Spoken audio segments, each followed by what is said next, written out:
A very warm welcome. आज का newspaper that is 1 September 2022 is very important from the perspective of both world history, general studies paper 1 2 3 4 और कुछ ideas हम ethics की भी बात करेंगे. Idea is that there is a process by which you learn how to understand and to read newspaper. So our goal is to make you understand what is required. एक दिन में नहीं आता. It's a process which you learn, through which you earn lot of ideas. तो चलिए हम बात करते हैं. First page talks about Gorbachev who oversaw end of the USSR and cold war dies at 91. तो इसके बारे में हम डिटेल में बात करेंगे, but the first key point if you can recall and understand and remember is that there were series of revolutionary changes. Okay, मैं क्या टर्म बोल रहा हूँ? Series of revolutionary changes. तो क्या थे वो सीरीज ऑफ रिवोल्यूशनरी चेंजेस जिससे यूरोप और वेस्टर्न वर्ल्ड का पूरा ढांचा ही बदल गया? What was that? We will be talking about in details. Pregnant woman dies in Portugal. Health minister quits. Simple सी बात है. So Portugal health minister, he resigned after a 34-year-old pregnant Indian tourist suffered a cardiac arrest while being transferred from one hospital to another in Lisbon due to non-availability of a bed. We are not going to merits of the case. It is very tragic. It is very hurtful. No life can be compensated. But then see the morality and ethics. Compare it with the Indian political system and think how things are over here. Coming to economics, a very important and a meaningful article is over here. That first quarter जो GDP का है 13.5% तक rise किया है, लेकिन RBI के estimate से lower हुआ है. और राइज करने में भी हेल्प किसने की है? हाउस होल्ड स्पेंडिंग ने हेल्प की, यानी household consumption, higher household consumption, specially contact intensive services. क्या होती है? Not content, I should say contact intensive services की बात हो रही है, where you are in close contact with some other person. चाहे फिर वो अर्बन होम सर्विसेज हो, चाहे फिर वो डाइनिंग सर्विसेज हो, चाहे फिर वो प्लम्बर हो, चाहे फिर वो किसी भी तरह की वो सर्विसेज जिसके अंदर कॉन्टैक्ट होता है सामने वाले के साथ. लेकिन ये लोअर है आरबीआई के एस्टिमेट से. क्यों है, क्या है, इसके बारे में हम बात करेंगे. क्योंकि Q1 जीडीपी का एस्टिमेट इतना जरूर आया है कि we are going to have a growth rate, जो कि आरबीआई और आईएमएफ ने भी बोला है, that we will have to have around 7 to 7.5 range में हमारी ग्रोथ होगी. नेशनल स्टैटिस्टिकल ऑफिस ने इसे रिलीज किया है. The second point coming up along with that is that ये लेकिन हुआ कैसे, क्या हो रहा है? तो अगर हम रिवाइवल की बात करें तो the GDP is of 36.85 lakh crore, जो जून क्वार्टर जो गया है पास्ट, जो प्री कोविड लेवल्स को पास कर गया है. लेकिन वो 3.5% ही हाइयर है सिर्फ. 2019-2020 के मुकाबले बहुत ज़्यादा हाई नहीं है. आप सामने देख सकते हैं कि ग्रोथ कैसे हुई है. प्राइवेट फाइनल कंजम्पशन एक्सपेंडिचर, ये टर्म्स आपको पता होनी चाहिए. गवर्नमेंट फाइनल कंजम्पशन एक्सपेंडिचर, ये टर्म भी आपको एग्जैक्टली पता होनी चाहिए. And gross fixed capital formation, ये भी obviously you must know. So my point to tell you is that जो जीडीपी ग्रोथ रेट आई है जो अप्रैल से जून में, ये फास्टेस्ट है as far as last 1 year is concerned in terms of sequential basis. That means अगर हम लगातार देखेंगे तो उसके मुकाबले इकोनॉमी जितनी भी कॉन्ट्रैक्ट हुई थी, जो उसके बाद राइज हुआ, that is much higher. So the first quarter is showing that it is lower than the last quarter, that is the fourth quarter of the last GDP, because last quarter में government spending बहुत ज़्यादा high होती है, इसीलिए next quarter, that means the first quarter of the next financial year, generally वो थोड़ा सा कम होगा. लेकिन अब आगे की बात करें तो क्या बोला गया है? आगे की बात करें तो आर्टिकल टॉक्स अबाउट कि headwinds are predicted. Looming headwinds key word है, आप अपनी नोटबुक में नोट कर लीजिए. Looming headwinds, it means there is going to be worsening global growth prospects and there may be stagflation. एक यूरोजोन क्राइसिस की बात भी होने लगी है, और एक और प्रोग्रेसिव हाइक जो इंटरेस्ट रेट में है, उससे भी ज़्यादा फर्क नहीं आने वाला as far as targeting inflation is concern. लेकिन दो ब्राइट स्पॉट्स भी है. एक ब्राइट स्पॉट है प्राइवेट फाइनल कंजम्पशन एक्सपेंडिचर, यानी कि कौन सा मेजर है वो, जो मैंने टर्म अभी आपको बोली थी. दैट मीन्स जो कंजम्पशन है गुड्स एंड सर्विसेज की, इंडिविजुअल्स के द्वारा, मेरे द्वारा, आपके द्वारा, सबके द्वारा, that is called private final consumption expenditure, वो बढ़ रही है. दूसरा gross fixed capital formation, that means investment जो एक्टिविटी जो ग्रो हो रही है, उसको हम, वो भी हमारी ग्रो कर रही है. तो गवर्नमेंट फोकस कर रही है हाइयर कैपिटल एक्सपेंडिचर पे, क्योंकि रेवेन्यू एक्सपेंडिचर जो है वो प्रोपोर्शनलिटली लोअर है उसके मुकाबले, प्रोपोर्शनलिटली लोअर है. क्यों ऐसा हम कह रहे हैं? क्योंकि गवर्नमेंट ट्राई कर रही है कि कैपेक्स बढ़े और रेवेन्यू एक्सपेंडिचर थोड़ा कंट्रोल कर पाए, क्योंकि रेवेन्यू एक्सपेंडिचर के अंदर ऐसी ऐसी कंटिजेंसीज आ जाती हैं जो उनके हाथ में नहीं है. For example fertiliser subsidies, for example food subsidies. तो इसीलिए उस तरफ तो कोशिश है, लेकिन प्रोपोर्शनली बढ़ा है वो, लेकिन कैपिटल एक्सपेंडिचर को, इससे टारगेट को रिवाइज करने की कोई ज़रूरत नहीं है. दैट मीन्स जो फिजिकल डेफिसिट टारगेट आप पता लगाइए कि सेंट्रल गवर्नमेंट ने क्या रखा है, वो ब्रीच होने की बात नहीं हो रही है. It will not be breach, it will not be readjusted. इसीलिए हाई इंटरेस्ट ग्रोथ रेट से, हाई इंटरेस्ट रेट सिनेरियो के कारण हम ये भी नहीं कह सकते कि प्राइवेट कैपिटल एक्सपेंडिचर कम हो जाएगा.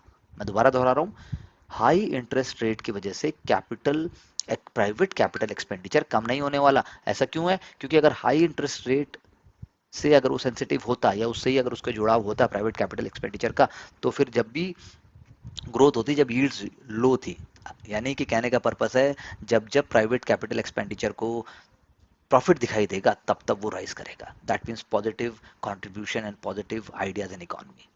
Government expenditure, capital expenditure increase हुआ है 62.5% year on year basis. 62% last year के मुकाबले राइज हुआ है. और 8 की सेक्टर्स हैं जो आप याद कर लीजिए, जिसमें ट्रेड है, होटल्स है, ट्रांसपोर्ट है, सर्विसेज है, उन सब में भी जीवीए ग्रोथ हुई है. What is GVA? That is gross value added. इसका मतलब है कि GDP minus net product taxes. तो कंस्ट्रक्शन यूटिलिटी सर्विसेज हैं या बाकी मैन्युफैक्चरिंग सेक्टर है, सब कुछ राइड हुआ है. लेकिन कमाल की बात क्या है कि इन सब के बावजूद भी, सारी ग्रोथ के बावजूद भी, जो होटल और ट्रांसपोर्ट सर्विसेज हैं वो बढ़ने के बावजूद भी प्री कोविड लेवल्स के मुकाबले बढ़ी नहीं है. यानी कि अगर हम सारे सेक्टर्स की बात करें, 8 कोर सेक्टर्स की बात करें, then in 8 sectors also it is the hotel transport services which is actually lagging our economy behind, जबकि वो राइज भी हुई है. सो कहने का मतलब ये है कि आरबीआई की मॉनेटरी पॉलिसी में ये सारी बातें हुई जो मैंने आपको ब्रीफ में बताया. इसको 2 बार देखिएगा, इसके नोट्स प्रॉपर बनाइएगा. किताबों में कुछ नहीं है. इन नोट्स को अगर आप समझेंगे तो फिर आगे चलेंगे. That is how we also conduct our courses according to students requirements. एक और आर्टिकल मैं आपसे जो शेयर करना चाहता हूँ कि आपने लोन लिया, आपने स्टूडेंट लोन लिया, आप लोन दे नहीं पाए, तो पब्लिक सेक्टर जो बैंक्स हैं, पीएसबीज हैं, उन्होंने लोन देना कम कर दिया. इसके लिए सरकार ने फिर उनको डंडा किया कि भाई आपको लोन देना पड़ेगा. ज़्यादा एजुकेशन लोन दीजिए, चाहे फिर वो नॉन परफॉर्मिंग एसेट्स में कन्वर्ट हो रहे हैं. That is another point. तो डिफॉल्ट स्मॉल लोन का बहुत ज़्यादा हो रहा है, स्मॉल साइज लोन्स का डिफॉल्ट हो रहा है, क्योंकि फ्रेशर्स को जॉब ही नहीं मिल रही है. तो भाई सरकार भी क्या करेगी? आपने ग्रेजुएशन तो कर लिया, आपने बीटेक तो कर लिया, आपने बी कॉमर्स तो कर ली, और ऊपर से बाद में कोचिंग भी ले ली, लेकिन नौकरी तो नहीं मिली. अब क्या करोगे? So at the end of the day what we try to promote in our courses also, that skill के बिना कोई अकल नहीं है. नो स्किल नो अकल. So that is why we promote a different kind of mindset. So यानी कि 8% total loan defaulters हैं एजुकेशन के मामले में भी, और वो बैड हो गए हैं. लेकिन सरकार ने बोला है कि पब्लिक सेक्टर बैंक्स को जो 20,000 करोड़ से ज़्यादा का जो लोन देना है करंट फिस्कल में, वो अब दे दीजिए, उसको दीजिए. डिस्पाइट पेंडेमिक फिजिकल क्लासेस भी नहीं हो पाई, डिमांड जो एजुकेशन लोन्स का है वो हाई ही रहा है. तो ये आरबीआई अप्रूव्ड जो क्रेडिट ब्यूरो है, जिसको हम क्रिफ हाई मार्क कहते हैं, उसने बोला है कि बल्क जो डिस्पर्सल हुआ है वो पेंडेमिक में हुआ है, और 3 लाख से ज़्यादा नए बोरोवर्स ने लिया है. तो आप देखिए कि India is promoting actually these things, and that is a quite positive science. Jacqueline Fernandez knew of Sukesh criminal past, still enjoyed proceeds. Oh my God, that is one point. But the point arises as a future administrator for you is, और as a future public servant की, अगर आपको ये बात पता होती तो आप कैसे रिएक्ट करते? If you would have been an officer handling the case, तो आप क्या करते? That is the only one thing you can take out from here. Coming further, there is an article which talks about next gen honouring finance DMs. तो आप अभी DM तो बने नहीं हो, और आप बन के भी अगर मुझे देख रहे हो तो that is wonderful. You will be recalling your old days, या फिर आप गवर्नमेंट सर्विसेज के प्रिपरेशन कर रहे हो, तब भी आपका फायदा हो सकता है. तो मैं सिर्फ आपसे इतना कहना चाहता हूँ, जो भी इसमें सेक्टर दिए गए हैं, इनोवेटिव एजुकेशन, हेल्थ केयर, स्वच्छता, gender and inclusion, social welfare, अगर आपसे कल को कोई चाचा मामा ताऊ भाई बहन पूछता है कि भाई तू क्यों तैयारी कर रहा है, तू क्यों तैयारी कर रही है, तो आप कह सकते हो कि मैं इनोवेटिव एजुकेशन में प्रमोट करना चाहती हूँ, मैं एनर्जी में काम करना चाहती हूँ. सब कोई एजुकेशन सुनते सुनते, एजुकेशन सुनते सुनते, वुमेन वेलफेयर सुनते सुनते पक गए हैं. तो आपके लिए कुछ नए आइडियाज़ भी हैं. Disaster management, law and order, public communities, jury special, इसके बेंचमार्क बनाओ, इसके आप फ्लो चार्ट्स बनाओ, और आप मुझे वो सेंड भी कर सकते हैं at my email. So the point is, these all awards, अरे वाह, इस अवार्ड्स को स्पॉन्सर करने वाले वाजीराम एंड रवि भी हैं, one of my farmer institute. So very good. Consumerism is good for health but not always. अब दूसरा एक और आर्टिकल आता है कि भैया ट्विन टावर जो डेब्रिस बन गए उनको रिसाइकिल कैसे किया जाए. तो इस चार्ट को आप ध्यान से देखिएगा, इसका माइंड मैप बनाइए. प्रोसेस ऑफ मैन्युफैक्चरिंग सैंड भी साइड में दिया हुआ है, इसको भी देख लीजिए, और इससे आपको पता चलेगा कि भाई डायरेक्टली मेंस में कोई क्वेश्चन नहीं आने वाला, डायरेक्टली पीटी में कोई क्वेश्चन नहीं आने वाला. लेकिन आप अगर इंटरव्यू में पहुंच जाते हो, आपसे अगर बात की जाती है, अगर आपको कुछ तसल्ली जरूर मिलेगी, आप समझा पाओ. डिजास्टर मैनेजमेंट का क्वेश्चन अगर आता है जनरल स्टडीज पेपर 3 में, तो वहां भी आप कुछ ना कुछ लिख सकते हो, ऐसा चांस है. डोमिनोज ने डोमिनिक को बोला भैया तू मेरा नाम क्यों ले रहा है, तो अब क्वेश्चन क्या है, हाई कोर्ट ने बोला. लेकिन मैं सिर्फ आपको ये पॉइंट बोल रहा हूँ, आइडेंटिकल हिस्टोरिकल नेम को आप चुरा नहीं सकते as far as consumer is concern. लेकिन एजुकेशन में ऐसा कुछ नहीं है. एजुकेशन एक्सेसिबल है, एजुकेशन सबके पास है. इसीलिए यही एक ऐसी चीज है जिसमें आप कुछ नया कर सकते हैं. आप मोटिवेट होकर काम कीजिए, आप सक्सेस पाएंगे, ऐसा वर्चुअल स्कूल का भी कहना है, which is making education accessible to all. That is why I have also decided for a long time, that is what I have been practising, that only quality training and quality thinking must be promoted even at the cost of making student angry with yourself. अगले उसमें आया हमारे बिरला साहब, हमारे honourable Lok Sabha speaker पहुंच चुके हैं Suriname. वहां पर उन्होंने बताया कि भाई कैसे हमारा पार्लियामेंट्री सिस्टम एक कंस्ट्रक्टिव अप्रोच से वर्क करता है, लेकिन हमारे जो अपोजिशन लीडर उन्होंने वही कहा, भाई तू बीन बजा रहा है लेकिन तू मोदी जी की बीन बजा रहा है. That's how it is. It's quite funny. Then one of the interesting anecdotes which I would like to share with you, that when the Supreme Court, Dr. Honourable justice D Y Chandrachud साहब ने जब supreme court में technical staff को recruit करने की बात आई computer wing के अंदर, तो उन्होंने देखा कि भाई पहले देख लेते हैं, हमारे यहाँ किसी को कुछ आता है तो हम यहीं से ले लेंगे, नहीं देने की कोई जरूरत नहीं है. तो उन्होंने जूनियर कोर्ट अटेंडेंस में पाया कि क्लास 4, मेरी बात ध्यान से सुनिएगा, क्लास 4 एम्प्लॉय कैटेगरी के अंदर हाईली क्वालिफाइड पीपल भी थे, बीटेक भी थे, आईटी ग्रेजुएट्स भी थे, एमसीए आईटी ग्रेजुएट्स भी थे. तो चंद्रचूड़ साहब ने कहा पहले इनको मौका दिया जाना चाहिए, पहले इनको ऊपर उठाया जाना चाहिए. आयरनी इज दैट कि देखो इतने क्वालिफाइड होकर भी उन्होंने वो जॉब ली. और प्लस पॉइंट ये है कि वो होने के बावजूद भी हमारा जो चीफ जस्टिस, सॉरी हमारा जो जुडिशियल सिस्टम है, उसने उसको प्रमोट करने की बात की. तो आपके ऊपर है कि आप क्या देखते हैं. But then everyone has, if everyone is getting a right track, if everyone get a right knowledge, then definitely civil services exam can be cracked. That's what I can say. Mamata Banerjee honourable Didi ji ने कहा कि भाई अगर मैं land grab करती हूँ, chief secretary को बोला मेरे बारे में पता करो और मेरे किसी जानने वाले को भी अगर मैंने दिया तो बुलडोजर चला दो. तो that is what is called public sentiment, that is what is called, ये आप लिख नहीं सकते, लेकिन एससी के स्टार्टिंग में आप बिना नाम लिखे लिख सकते हैं. रेजिडेंट डॉक्टर्स अपने आप में प्रेशर ग्रुप बन गए हैं, तो प्रेशर ग्रुप्स का हमारी सोसाइटी में बहुत ज़्यादा रोल है. तो आप देखिए डॉक्टर्स इतने परेशान होकर क्यों कर रहे हैं, they are highly skilled, they are knowledgeable based society, लेकिन फिर भी ऐसा हो रहा है. टेलीग्राम फॉर इन्फो यूजर्स, उसका कॉपीराइट ब्रीच का आया है. तो अब आप सोचिए कि प्लस पॉइंट्स भी हैं इसके, माइनस पॉइंट्स भी हैं. एजुकेशन तो एक्सेसिबल होनी चाहिए, नोट्स तो वैसे ही एक्सेसिबल हैं, करंट अफेयर्स वैसे ही एक्सेसिबल हैं. तो मुझे समझ नहीं आता कोचिंग क्लास में होता क्या है.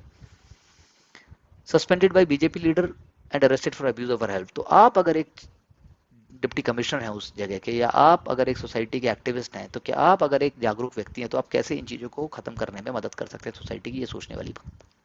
यही एक एसिड अटैक की बात भी है. लंपी स्किन डिजीज की बात है, तो lumpy skin disease have been in news for quite some time. तो आप देखिए कि इस तरह की डिजीजेस को इंडिया में किस प्रकार से, क्या कोई स्ट्रक्चरल अप्रोच हो सकती है जिसको आप प्रमोट करें और जिससे ये चीज़ें और जल्दी ठीक हों, rather than reading and revising की इसमें क्या लिखा है. गणपति बप्पा मोरिया, तो ढोल ताशा यानी फोक कल्चर की बात हो रही है. ढोल और ताशा यानी ड्रम, ये आपको हर स्टेट के, अगर आपको फोक कल्चर और फोक आर्ट पता है तो पीटी के कुछ क्वेश्चन आपके ठीक हो सकते हैं. अब मैं आपको एक और वेरी इंटरेस्टिंग एग्जांपल बताता हूँ कि फुट ओवर ब्रिज के लिए आपका क्या मानना है. पब्लिक की सर्विसेज के लिए अगर फुट ओवर ब्रिज बनाया गया तो क्या उसके लिए चार्जेबल होना चाहिए कि नॉट चार्जेबल होना चाहिए. एक एजेंसी का कहना है कि वो चार्जेबल होना चाहिए, दूसरी एजेंसी का कहना है वो चार्जेबल नहीं होना चाहिए. एक एजेंसी का कहना है कि भाई रेवड़ी कल्चर को प्रमोट मत करो, दूसरी का ये कहना है कि भाई जनता के लिए बना है. भाई पूरे वर्ल्ड में ऐसा कौन सा एग्जाम्पल है जहाँ पे फुट ओवर ब्रिज के आप पैसे लेने वाले हैं. यानी 3 साल से लेके 12 साल की एज ग्रुप में भी लेंगे आप 30 साल से, 30 रुपए आप एक विजिटर 12 साल से ऊपर वाले के लेंगे, 15 साल 15 रुपए आप जो है 3 से 12 साल के लिए लेंगे, और सीनियर सिटीजन के लिए लेंगे, और spending 30 minutes on bridge. So please do write back in the chat box or in the comment section whether it is fair or unfair. हाँ ऑब्वियसली ये जो फिट ओवर ब्रिज बना है ये एक स्पेशल पर्पस व्हीकल के द्वारा तहत बनाया गया था. That is Sabarmati river front development corporation, एक स्पेशल पर्पस व्हीकल है. तो शायद उसको पैसे निकालने हैं. Obviously it has to make sure that how it is to be sustainable, but then do you think it is the right way. Moosewala ji के लिए network, very sad, very horrible incident took place and it is shocking. He was an amazing personality in many ways. तो ये हमारे काम का नहीं है, लेकिन आप फिर भी देखिए कि yes, Indian police system, Indian intelligence system, how it works and it is trying to bring things on track and to bring justice. Students ने झारखंड में टीचर को पीटा क्योंकि उनके लो ग्रेड्स आए थे.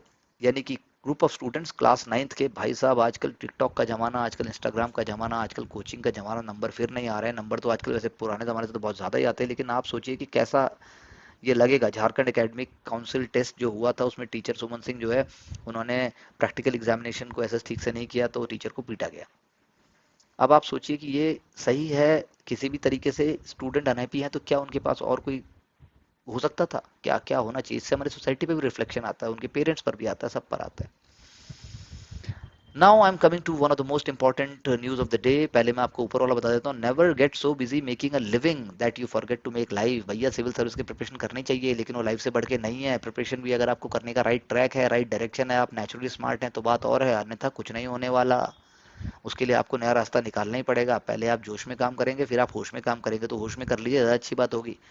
गोरोचोव ने भी जोश में ही किया, ऐसा कहा जाता है, इसीलिए पुतिन बाबा कह रहे हैं भैया तूने जो किया अपने को उसका खामियाजा भुगतना पड़ा।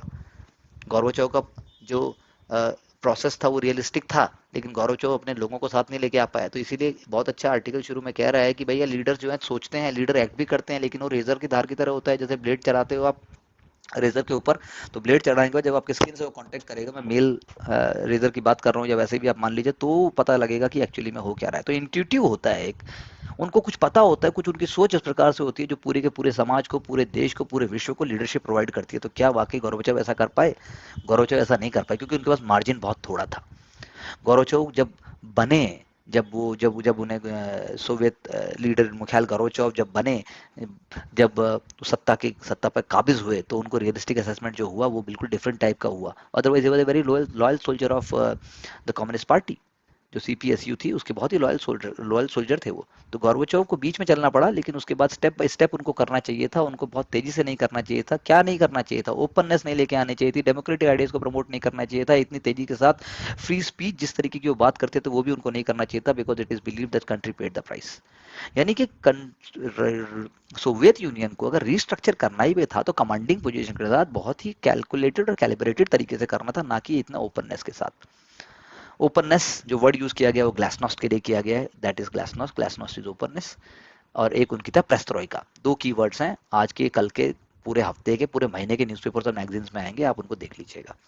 साइड वाला आर्टिकल भी यही बात करता है, वो बताता है इंडिया सोवियत यूनियन के रिलेशंस की, लेकिन अगर आप फ्यूचर की बात करें तो सेम सोवियत यूनियन नहीं है, सेम रशिया नहीं है। Like the way it was pre liberalisation era for India, it is also realigning itself, it is also having some relations, close relations with China, it is having antagonistic relations with the West। तो सोचने की बात है, ये decline की तरफ ही जाएगा, India को अपने रास्ते खुद निकालने पड़ेंगे। तो प्रेस्ट्रोइका और ग्लेसनोस्ट जो मैं कह रहा था, दोनों बातें जो हैं इस प्रकार की बन गई कि उन्होंने 18 मिलियन, जो पार्टी और स्टेट के जो ऑफिशियल्स थे, 18 मिलियन, 1 मिलियन में 10 लाख होते हैं, आप सोच लीजिए। तो किस प्रकार से जिगजैग हुआ होगा, किस प्रकार से एक हैवॉक क्रिएट हुआ। और एक रिवाइवलिज्म की जो बात हुई राइट ट्रैक पे, वो कर नहीं पाई। वेस्ट ने अपनी बातों को पूरा नहीं रखा, वेस्ट जो है चतुर निकला, वेस्ट ने जो है पब्लिक सेंटिमेंट्स के साथ चीट किया, और गोर्बाचोव उनकी बातों में आए। गोर्बाचोव ने ना कोई रिटर्न लिया कि भाई मैं 1 इंच भी ईस्ट की तरफ नहीं बढ़ूंगा, ऐसा अगर वेस्ट का कहना था तो फिर ऐसा क्यों नहीं हुआ।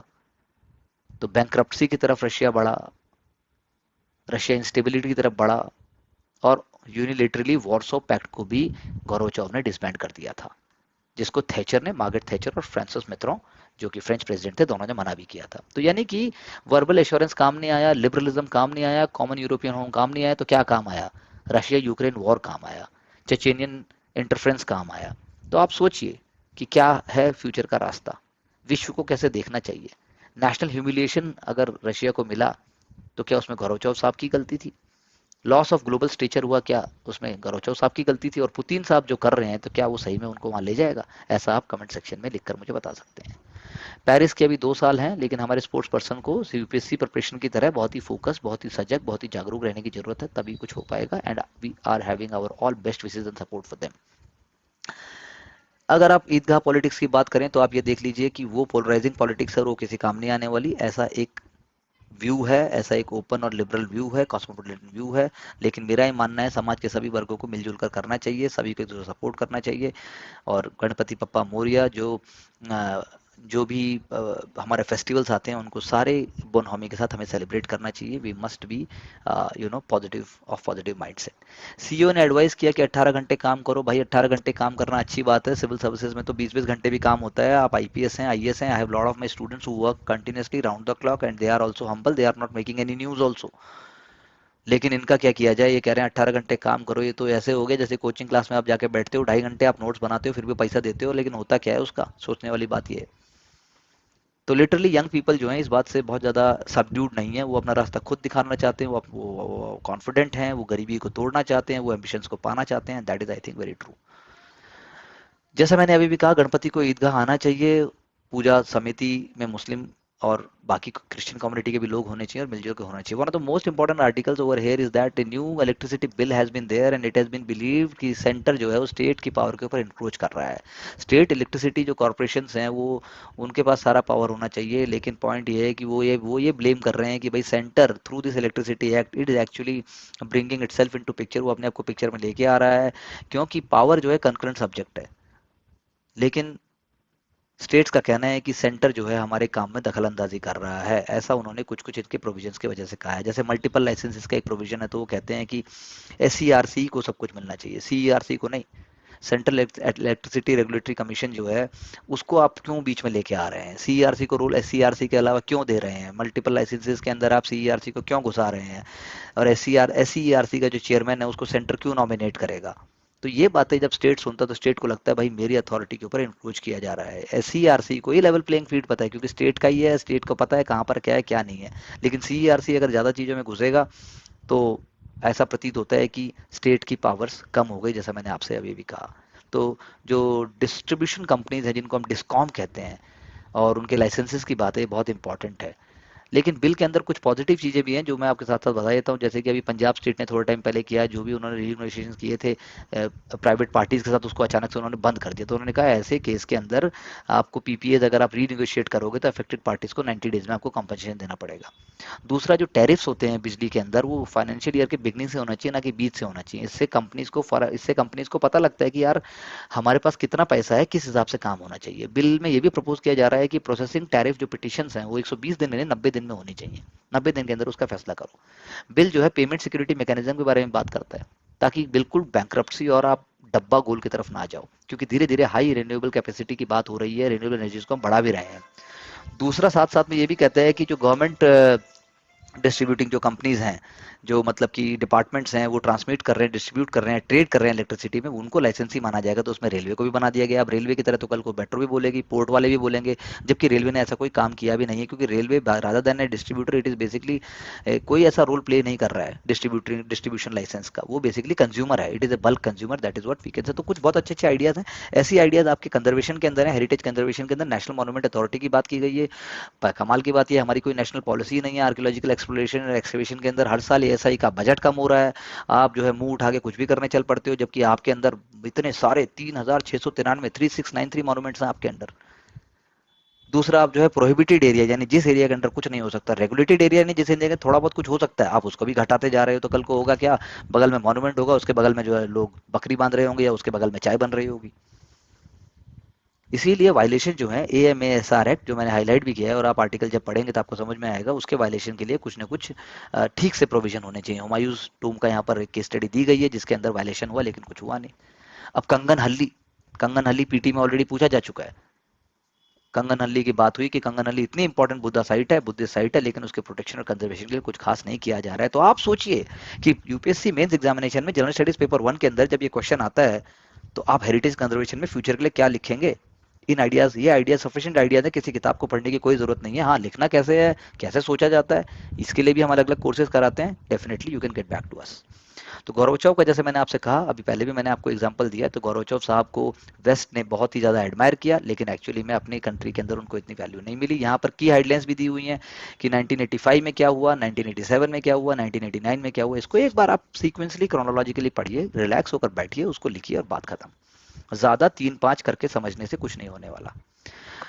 गैस प्रॉम ने गैस काटी, तो उस पर भी आप ध्यान रखिए, क्योंकि गैस को काटना भी अपने आप में वेपन ऑफ वॉर है रशिया के लिए। सिंपल सा बात है, इससे ज्यादा इसमें देखने का कुछ और खास है नहीं। Then we are coming back to Gorbachev and India relation. उसमें राजीव गांधी जी, हमारे ऑनरेबल जो पहले प्राइम मिनिस्टर थे, उनके बारे में और मिखाइल गोर्बाचोव के रिलेशन के बारे में बात की गई। तो कोलैप्स ऑफ सोवियत यूनियन के बाद से हमारे रिश्ते भी बदले, फॉरेन पॉलिसी हमारी बदली। रशिया ने बड़ी कोशिश की कि हम न्यूक्लियर नॉन प्रोलिफरेशन ट्रीटी को साइन करें, लेकिन हमने साइन नहीं किया। और अभी के वॉर में अगर हम बोलें तो इंडिया जो है, बहुत फ्यू कंट्रीज हैं जो न्यूट्रल रही हैं पूरे वर्ल्ड के अंदर, यही हमारे लिए इसमें से देखने की बात है। भांग, गांजा, इनमें से देखने की बात यह कि भांग को प्रोहिबिटेड ड्रिंक माना गया है, तो भांग होती क्या है ये बताया गया है, भांग का एनडीपीएस एक्ट में क्या है, और एनडीपीएस एक्ट का रोल भी क्या है। तो चरस, गांजा, ये जो दिया गया है, इसको अगर आप एक बार देख लेंगे तो आपको आइडिया आ जाएगा। Please do not try to mug up कि कितने ग्राम, कितने किलो, और ये सब नहीं आने वाला एग्जाम में, ज्यादा सोचने का नहीं है। इंटरमीडिएट फास्टिंग सिर्फ डायबिटीज के लिए अच्छी नहीं है, इंटरमीडिएट फास्टिंग यूपीएससी स्टूडेंट्स के लिए बहुत अच्छी है, क्योंकि आप फ्रेश रहेंगे, आप लाइट रहेंगे, और 24 घंटे अगर आप गधे की तरह दूसरे की बात नहीं सुनेंगे, मैं 24 घंटे आपको नहीं सुना रहा हूँ और मैं सिर्फ काम की बात बोल रहा हूँ, तो आपका फायदा होने वाला है। देन गोइंग फर्दर, इकोनॉमी का मैं आपको ऑलरेडी बता चुका हूँ, in detail we have taken up. But then urban joblessness decline हुई है, तो प्लीज देखिएगा कि अर्बन जॉबलेसनेस कैसे डिक्लाइन हुई है। ये फीमेल्स एज 15 एंड अबव, आखिर उन्होंने ऐसा कौन सा काम किया है, कौन से एरियाज के अंदर जो है जॉब प्रमोट हुई है, कैजुअल जॉब प्रमोट हुई है, गिग इकोनॉमी की प्रमोट हुई है, ये क्या हुआ है? क्योंकि ऐसा periodic labour force survey PLFS ने बताया।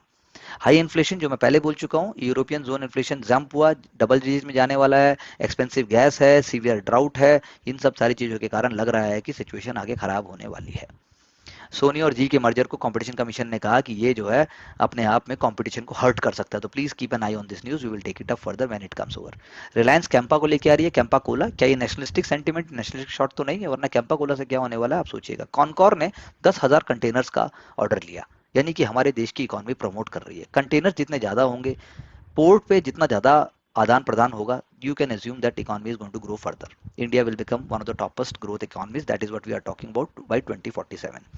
And in the sports page, keep an eye on Serena Williams and her exploits. She is one of the famous icons of the contemporary times. And then you can say Raducanu and Osaka, they have been out. And most importantly sports cricket की तो आप बात खुद ही देखते होंगे, मैं सिर्फ इतना बताऊंगा, Kidambi Srikanth has won his match, Kidambi Srikanth one of the most important badminton player. So this is all for the day. Thank you very much, and please get back with your comments and feedback. Under all circumstances, we are here to provide you the best. Thank you very much.